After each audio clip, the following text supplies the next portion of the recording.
ఒకప్పుడు ప్రపంచంలో ఒక జైలుండేది. అక్కడి నుంచి తప్పించుకోవడం అసాధ్యం అని అందరూ నమ్మేవారు. ఆ జైలు పేరు అల్కాట్రాజ్. ఇది సముద్రం మధ్యలో రాళ్ల దీవిపై ఉండేది. చుట్టూ మంచు, చల్లటి నీరు, భారీ ప్రవాహాలు, షార్కులుండేవి. అమెరికాలోని అత్యంత ప్రమాదకర నేరస్తులను అక్కడికి పంపేవారు. ప్రసిద్ధ ఆల్ కెపోన్ కూడా అక్కడే ఉన్నాడు. గార్డులు అక్కడి నుంచి ఎవరూ బ్రతికి తప్పించుకోలేరని చెప్పేవారు. కానీ 1962లో ముగ్గురు ఖైదీలు చరిత్రలోనే గొప్ప జైలు తప్పించుకునే ప్రయత్నం చేశారు.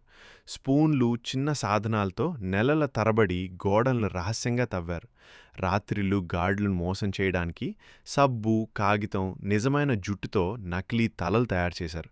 తర్వాత వెంటిలేషన్ మార్గం గుండా పైకప్పుకు చేరి చేతితో చేసిన రాఫ్ట్పై చీకట్లో మాయమయ్యారు. ఎన్నో సంవత్సరాలు వెతికింది కానీ వారు బ్రతికారా, చనిపోయారా అనేది నిరూపించలేకపోయింది. ఇప్పటికీ అసలు నిజం ఎవ్వరికీ తెలియదు. వారు చల్లటి నీటిలో మునిగిపోయారా, లేక అసాధ్యాన్ని సాధించారా?